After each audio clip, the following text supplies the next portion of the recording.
welcome back to podcast Unrika. Apa kabar semuanya? Sehat semuanya? Balik lagi masih sama saya Rima yang Ramli. Masih juga kita membahas tentang Faculty Goes to Public. Di episode sebelumnya kita sudah launching, sudah posting membahas tentang Dekan Hukum Bapak Tri Artanto. Terus juga kita membahas Bapak Dekan Teknik Pak Pamor. Nah, untuk hari ini kita bakal ngobrol santai dengan Dekan Fakultas Ekonomi dan Bisnis, Bapak Dr. Tibrani SEMM. Biar nggak panjang, mari kita lanjut sapa aja Bapaknya ya. Apa kabar Bapak? Sehat? Alhamdulillah sehat. Bapak kemana aja? Kok saya baru lihat lagi? Kan baru cuti lebaran nih. Bapak pulang kampung? Enggak, kampungnya Batam. Masa? Nggak kemana-mana? Enggak, di rumah aja. Dilarang keluar. Emang kita ada penyekatan Pak? Dari Batu Aji, Tiban gitu disekat gitu, gak boleh gitu kan enggak. Bapak kemana aja kemarin lebaran libur? Enggak, di rumah aja. Hah? Kita mematuhi bawaan pemerintah. Masa? Gak open house? Yang datang tidak ditolak juga. Oh baik, siapa tahu ada yang ngasih THR gitu ya. Ada, kita ngasih orang. Bapak gak ngasih saya? Udah dimasukkan gaji bulan kemarin. Masa? Betul ya? Iya. Saya cek nih. Iya. Jadi Bapak hari ini kita bakal ngobrol santai aja sih. Saya mau nanya Bapak lebih lanjut lagi. Bapak ini asalnya dari mana gitu? Terus di sini sejak kapan? Oke. Saya berasal dari Riau, ke Provinsi Riau. Waktu itu masih bergabung Provinsi Riau dengan Kabupaten Kepulauan Riau. Ini sekarang dipecah tahun 2006 itu kan jadi Kepri ya, dua kabupaten. Ya. Nah, saya di Riau sana di Kabupaten Kuantan Singi namanya, ibu kotanya Teluk Kuantan. Saya lahir di Desa Benai namanya, tanggal 6 Desember tahun 71. Kemudian saya masuk Batam ini pertama tahun 91. Ketika saya tamat SMA masuk SPN Maru waktu itu namanya, tidak terima, makanya lari ke Batam bekerja setahun. Kemudian 92 saya baru kuliah lagi. Ternyata tidak bisa juga di negeri, akhirnya saya sekolah di swasta. Itu tepatnya di Sumatera Barat, Sekolah Tinggi Ilmu Ekonomi, Keuangan dan Perbankan. Jadi latar belakang S1 saya sebenarnya keuangan dan perbankan. Nah, jadi ketika saya tamat tahun 97 itu terjadi krisis ekonomi, dimulai dari krisis politik, runtuhnya Presiden Soeharto dilengsarkan oleh mahasiswa, kemudian diiringi oleh krisis moneter dan krisis pengangguran. Jadi waktu saya tamat itu yang di bank, kan target saya kerja di bank. Itu yang ada hanya PHK. Ada penerimaan, tapi setelah pantohir malah tanya pengalaman. Nah, kita belum punya pengalaman. Jadi saya pernah seleksi di beberapa bank BUMN dan bank swasta nasional. Tapi pada saat itu lebih banyak pengurangan. Nah, karena tidak juga ada, jadi kebetulan saya jumpa kenal lewat abang saya Pak Adi Nasution. Nah, kebetulan kampus ini baru berdiri. Itu sebenarnya SK-nya tahun 94 ya, SK Pendidikan Kemendikbud waktu itu namanya 063 kalau tidak salah saya. Nah, kampus pertama itu ada di Batu Ampar, Pertamina Tongkang, itu kampus pertama kita dulu. Cuma saya bergabung di akhir 97. Jadi itulah saya mulai bergabung di Sekolah Tinggi Ilmu Ekonomi Batam namanya. Di bawah Yayasan Pendidikan Nasional. Berarti Bapak dulu waktu habis lulus kuliah kan kata Bapak tadi apa Soeharto di apa di lengsarkan, Bapak nggak ikut demo? Ya kebetulan di 96, 95, 96 saya ketua senat ya. Ya kita di luar Jawa itu terdampak juga, ada demo-demo juga. Ikut? Nah ikut lah.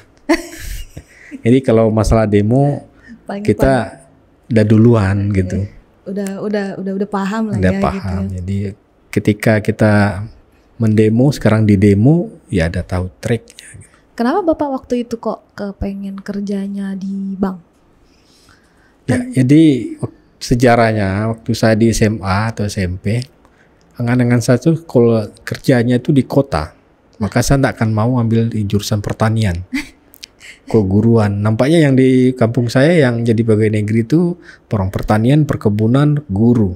Nah saya tidak pengen di kampung, saya mau kerja di kota. Makanya jurusan atau sarjana yang banyak kerja di kota itu salah satunya sarjana ekonomi. Jadi saya cita-cita saya jadi sarjana ekonomi itu memang dari SD gitu. Dari dulu udah saya tetapkan mau jadi sarjana ekonomi. Makanya saya ambil kuliah fakultas ekonomi gitu. Oh gitu. Jadi biar kelihatan keren gitu ya, biar nggak panas gitu ya, enggak? Ya alasan waktu saya itu jangan kerja di desa, saya kerja mau di kota gitu. Mau di kota aja gitu ya. Iya. Biar nggak panas gitu ya Pak ya. Iya. Biar duduk di meja gitu Iya. ya. Ternyata malahan sekarang malah berkarirnya di kota banget ini apa malah. Nah jadinya dosen mungkin kita tidak bisa lari dari doa yang kita sampaikan kepada Tuhan ya. Bahwa waktu saya berkuliah itu doa saya semoga saya jadi lulusan terbaik. Ternyata dikabulkan. Benar ya? Ya dikabulkan, saya lulusan itu terbaik. S1? S1. Nah setelah itu berpikir sekarang doa saya apa? Cari kerja kan? Ya. Nah doa saya waktu itu berikanlah ya Allah kerja yang baik dunia dan akhirat. Saya tidak nyangka akan jadi dosen. Nah sampai sini setahun gabung ada coba kerja sini Samarutan dulu lah. Jadi apa tuh? Ya bisa jadi marketing semen Padang pernah saya. Masa? Distributor semen itu saya tahu toko-toko Batam nih saya distribusikan semennya. Kemudian pernah ya usaha transportasi, rental. Terus yang dulu ada balihonya itu Pak? Iya itu jadi itu pertama saya di Batam tuh ya masih belum tahu arah kemana. Nah ternyata di situ saya ambil kesimpulan kehidupan. Kita tidak tahu talenta kita tuh ada di mana. Nah untuk tahunya kita harus coba. Maka kepada mahasiswa saya tekankan jangan takut mencoba pekerjaan apapun. Sampai sopir gadi Gojek pun tidak masalah. Yang penting? Saya pernah juga naksi. Oh iya? Maka saya punya taksi. Karena saya tahu pengelolaannya. Nah itu bukan rencana tapi jalur kehidupan tuh gak gitu. Itu talenta saya di bisnis transportasi itu ada karena saya pernah jadi sopirnya. Jadi saya bisa ngelola. Nah, maka saya melahirkan jadi Silver Cap dengan rekan relasi saya di orang Pontianak. Kami lahirkan taksi Silver Cap yang argo pertama yang istiqomah lah istilahnya dengan argo di Batam ini. Sampai sekarang masih Pak? Silver Cap masih ada? Itu tahun 2020 sudah innalillahi. Kenapa? Karena tantangan zaman juga. Jadi karena maksudnya online ini segi positifnya ada itu penggunaan teknologi, tapi juga ke UKM yang kecil model saya bisa bertahan. Kenapa? Karena taksi online ini kita menghadapinya yang tidak nyata. Dia tidak punya mobil pribadi. Sementara kita plat kuning jelas taksinya. Yeah. Nah, kemudian pelayanan tentu orang lebih bagus pelayanannya. Jadi kalau di situ akhirnya tahun 2000 saya dengan relasi saya kami jual semua. Nah, waktu itu saya kembali ke kampus lagi. Oke. Nah, gitu. Oke. Berarti kan Bapak masuk ke Unrika itu udah lama banget ya berarti? Ya, tadi tahun 97 akhir, kemudian saya mulai ngajar itu di 98 itu. Itu gimana ceritanya tadi Pak? Tadi kan kita sebelum ini di belakang layar kita udah ngobrol sama siapa? Yang kata Bapak tadi, Bapak nyebut ada Pak Habibie. Oh iya. Gitu. Jadi pendirian kampus ini saya masih ingat itu ketua yayasan kita Pak Dr. Amarullah. Kenapa dia diberi izin mendirikan kampus di Batam? Padahal Habibie merencanakan Batam adalah daerah industri yang dunia gitu ya. Ternyata SDM yang datang ke sini rata-rata masih kurang pendidikan. Oh gitu. Maka Habibie waktu itu saya masih ingat cerita dari Pak Yayasan, kita diberikan peluang untuk mendirikan kampus asal membuka jurusan yang sesuai dengan kebutuhan. Nah, pada saat itu yang kurang itu teknik sama manajemen. Oh gitu. Ya, karena waktu itu tamatan Jawa tuh masih enggan datang ke sini. Oh iya. Sumatera enggan. Jadi ya tidak banyak waktu itu. Makanya pengurusan oleh Pak Ketua Yayasan cepat keluar waktu itu. Nah, di tahun 96 sudah menerima, saya bergabung 97 98. Nah, itu kampus pertamanya di Batu Ampar. Nah, Itu kayak gimana bangunannya? Berarti kalau di ya Batu Ampar. waktu itu Dekat mana, Pak? otorita ngasih lahan ke yayasan itu 3 hektar. Itu yang daerah itu tahun 97 itu ya, atau 96 itu ya di sini. Itu untuk daerah apa namanya pasar dekat sini nih? Apa? Aviari. Enggak, yang Dekat mana? simpang sana itu. Simpang mana? Simpang mana?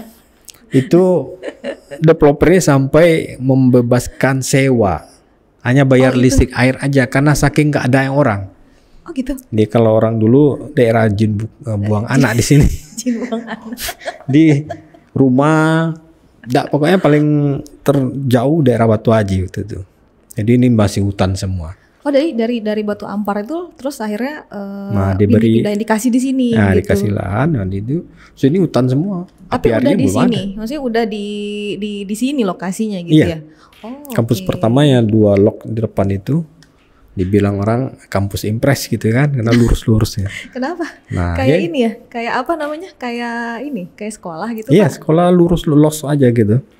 Nah, sederhana tapi itulah jadi bukti sejarah bahwa yang mendirikan kampus pertama di Provinsi Kepulauan Riau itu adalah Unrika. yayasan kita Tapi dengan di bawah 2 sekolah tinggi, Sekolah Ilmu Ekonomi Batam dan Sekolah Tinggi Teknik Batam.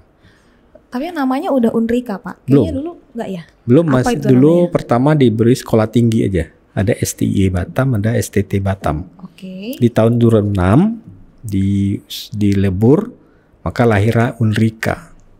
Oke. Mayang masuk sini tahun berapa? Saya 2017. Oh, masih jauh. 2006 itu masih berdiri Unrikanya dan mulailah dibangun. Saya 2006 masih SMA. Nah, iya. Saya masih ABG Pak pada saat itu ya. Sekarang juga masih ABG saya ya Pak. Nah, jadi untuk menjadi dosen pada saat itu tidak mesti S2. S1 juga Dulu boleh ya. dulu ya. Jadi tahun 2000 baru diwajibkan harus mulai dibuat aturan bahwa dosen itu S2 Harus yang S2. mengajar satu. Terus Bapak jadi lanjut S2 gitu. S2 saya malah baru saya lanjutkan di tahun 2010. Itu di mana Bapak kuliah? Kembali ke kampus saya di Sumatera Barat sana. Nah, jadi mungkin karir saya di Batam nih ya, pertama itu dosen itu sebenarnya tidak sengaja, ya. Saya pengennya dunia perbankan. Nah, tapi karena pada saat itu krisis ya, yang ada hanya PHK-an, tidak ada penerimaan. Jadi ya sudah lah ya. Nah, gitu. akhirnya jadi di kampus ternyata sesuai doa saya bahwa pekerjaan baik dunia akhirat itu memang jadi guru atau jadi dosen. Nah, dari situ saya berkarir keluar kampus. Jadi waktu itu ada mulai nulis di media lokal, koran ya. Kemudian masuk kegiatan-kegiatan sosial. Nah, tahun 2004 itu saya bergabung dengan Komisi Pemilihan Umum. KPU. Jadi KPU pertama berdiri kan 2003 ya. Ya. Nah, saya masuk 2004 Jadi apa Bapak di situ? anggota. Nah, Oke. tapi 6 bulan habis itu saya jadi ketua KPU Batam pertama di Wah. Batam. Yang kedua lah, yang pertama Pak Agustar, saya yang kedua sampai Berapa 2008. Oke. Kemudian 2008 saya coba naikkan ke provinsi, berhasil menjadi anggota KPU sampai 2013. Lama ya Pak ya? Jadi di Batam ini yang pertama kali menyelenggarakan pilkada Kota Batam saya 2006. Oh iya. Ya, jadi di 2008 sampai 2012 saya melaksanakan pileg, pilpres, pilgub. Nah itu. Wah. Nah sekarang anggota KPU sekarang udah enak, kalau gajinya cuma 3 juta. Untuk ongkos Tanjung Pinang habis. Sekarang udah boleh lah. Boleh lah, udah Nah, gede ya. kemudian di samping itu tentu karena dunia itu berdekatan dengan politik, akhirnya saya tertarik untuk dunia politik. Tapi sebelumnya itu saya juga sudah mendirikan beberapa usaha. Ya, tadi saya ada usaha transportasi dan bisnis-bisnis lainnya. Nah, ketika itu saya masih status dosen. Cuma dosen part-time istilah di sini. Jadi saya ngajar ke kampus tuh hanya jam ngajar saja. Terus kemudian Bapak kenapa bisa maksudnya menerima gitu menjadi dekan gitu gimana? Jadi gini, setelah saya menyelesaikan S2, kemudian saya bisnis, coba politik tapi gagal, bisnisnya dihantam teknologi juga gagal, akhirnya saya kembali ke kampus, kebetulan ada penerimaan dekan, saya diterima. Maka sejak tahun 2019 akhir itu saya ada kembali ke kampus dan dunia bisnisnya tinggal pengalaman, tapi sekarang masih ada jalan sedikit-sedikit. Dunia politiknya saya anggap mungkin orang anggap saya jadi konsultan politik aja lah gitu. Oke, belakang layar gitu ya. Belakang layar. Emang dulu ada audisinya Pak Dekan? Saya kok lupa. Ada ya? Ada, saya buat lamaran juga itu. Oh iya ya, nggak apa-apa lah. Yang penting Bapak yang keterima ya gitu. Tahun berapa Pak dulu diangkat jadi dekan? SK saya itu 19 November 2019. Oh 2019, berarti udah berapa tahun ya sama tahun ini? Setahun baru. Mau 2 tahun. Nah, ya mau 2 tahun. Jalan 2 tahun. Iya, mau 2 tahun berarti. Terus Bapak sekarang lanjut, udah selesai ya S3 Bapak ya? Udah di bulan di Universitas 17 Agustus 1945 di Surabaya. Ambil manajemen juga? Ambil doktor ilmu ekonomi. Jadi itu sebenarnya kuliahnya sambil kerja bisnis waktu itu. Jadi kalau saya perjalanan dinas keluar, saya kuliah. Waktu S2 saya juga gitu memanfaatkan kesempatan kalau ada tugas luar, pulangnya saya ke kampus. Jadi memanfaatkan itu. Kalau biaya tersendiri difokuskan tidak cukup, tapi kita menggunakan ilmu manajemen lah, memanfaatkan sumber daya yang ada untuk mendapat potensi dan mendapat keuntungan gitu. Oke. Pak, saya mau penasaran sih Pak. Bapak anaknya udah berapa Pak?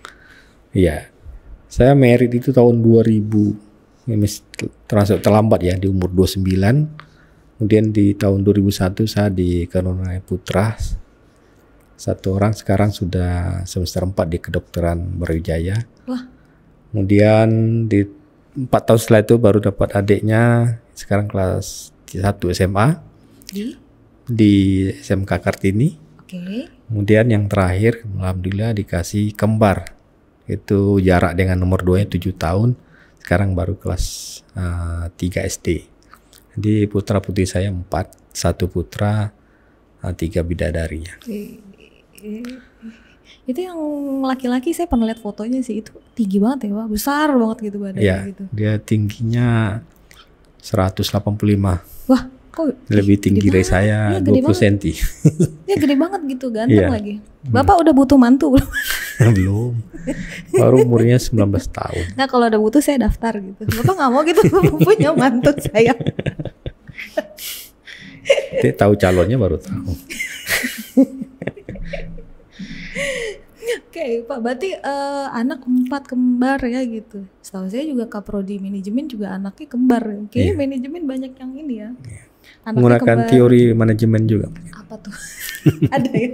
Buy one get one. Buy one get one. Oke, Pak, mari kita bahas tentang fakultas kita ya, Fakultas Ekonomi dan Bisnis ya. Ini kan kalau nggak salah baru ganti nama ya, jadi nggak ganti sih, nambah sih sebenarnya dari Fakultas Ekonomi bisa dia jadi akhirnya ditambah menjadi Fakultas Ekonomi dan Bisnis. Kebetulan juga masih baru ya Pak, baru tahun ini ya Pak ya. Itu kenapa Pak bisa diganti ditambah nama menjadi Fakultas Ekonomi dan Bisnis Pak? Jadi ketika saya didapat tugas jadi dekan, saya terima itu namanya Fakultas Ekonomi. Lalu saya berpikir, saya kalau kerja harus membuatkan sesuatu, ada perubahan.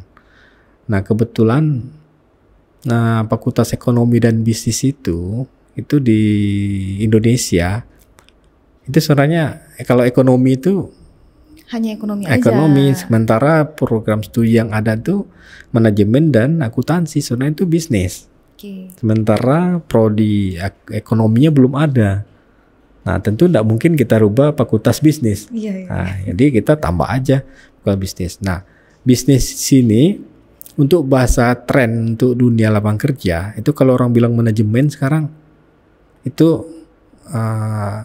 kurang apa tanggapan orang terutama yang pengusaha luar ya. Berarti user tanggapannya kenapa? Maksudnya, Dia kalau nganggap manajemen itu hanya SDM gitu. oh, Jadi kalau kita bilang bisnis itu baru marketing masuk situ. dan keuangan juga gitu. Keuangan di berarti ya. situ. Jadi itu tanggapan di luar sekarang. Nah, kita menyesuaikan itu. Nah, maka kita rubah namanya, kita usulkan ke rektor pada bulan akhir tahun 2020, kemudian di Februari keluar SK-nya. Oke. 2021 kemarin. Nah, mulai sekarang kita sudah punya nama Fakultas Ekonomi dan Bisnis. Nah, kemudian alasan keduanya kita merubah itu menyesuaikan kebutuhan pasar. Kebutuhan pasar, lapangan kerja, dan angkatan kerja. Ya, kita harus bisa menyediakan atau menyiapkan mahasiswa-mahasiswa yang mempunyai kemampuan bisnis, bukan manajemen. Manajemen baru memanfaatkan sumber daya yang ada untuk tujuan. Kalau bisnis mengelola sehingga menghasilkan produk dan jasa. Jadi bisnis itu dia berusaha, wira swasta artinya ini. Berarti tidak hanya bekerja di orang gitu, tapi dia juga bisa menciptakan lapangan kerja gitu ya. Jadi kedepannya Fakultas Ekonomi dan Bisnis itu mahasiswanya adalah wira swasta, pengusaha. Jadi kalau kita pesan sama mahasiswa kalau di wisuda, jangan lama-lama jadi karyawan.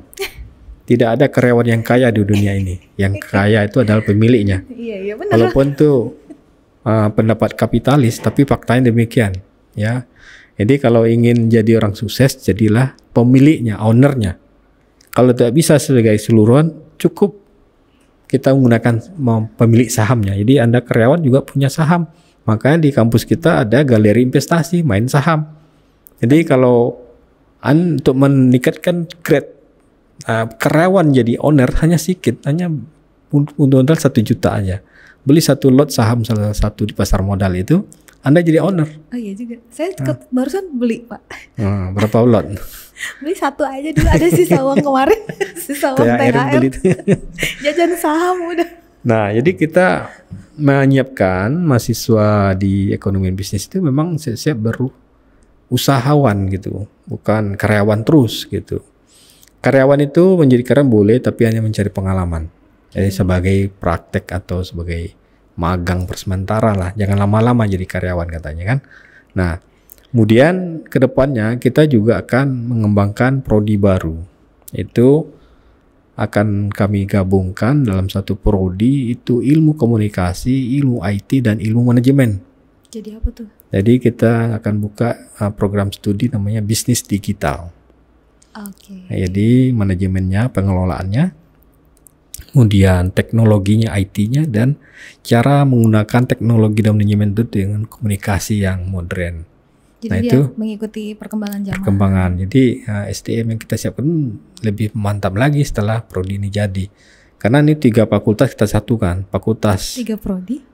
fakultas ya? IT yang teknik ya, IT-nya.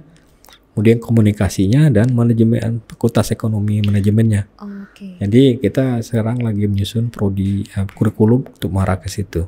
Itu dalam rangka meningkatkan daya saing kampus, terutama alumni-alumni fakultas ekonomi. Nah, kemudian di samping itu di prodi yang sudah ada manajemen dan akuntansi, ya kita akan tambahkan di kurikulum yang berbau digital. Jadi nanti mahasiswa kita tidak gaptek lagi katanya tentang teknologi, ya semuanya kita gunakan teknologi informasi itu. Nah, terus Pak, saya pengen nanya lagi nih, bagaimana perkembangan fakultas sekarang? ya tadi saya sudah ceritakan kita baru mengembangkan perubahan nama, kemudian lagi mengusulkan prodi baru. Dan prodi yang ada tadi, yang di prodi-prodi yang ada itu manajemen akuntansi, akan kita robah kurikulumnya. Ya apalagi sekarang ada kurikulum kampus merdeka kan.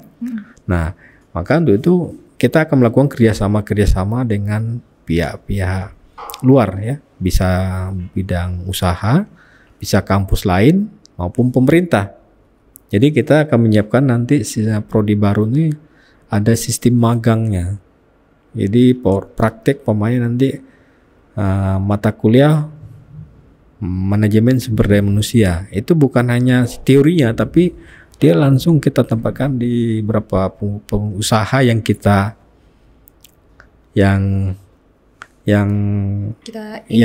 ajak kerjasama. MOU gitu ya. Nah, taruh kan dia bagian personalia. Kalau bagian keuangan tetap personalia kan gitu. Terus Pak, yang saya tahu kan kalau untuk jumlah doktor yang ada di Fakultas Ekonomi dan Bisnis kan udah banyak nih.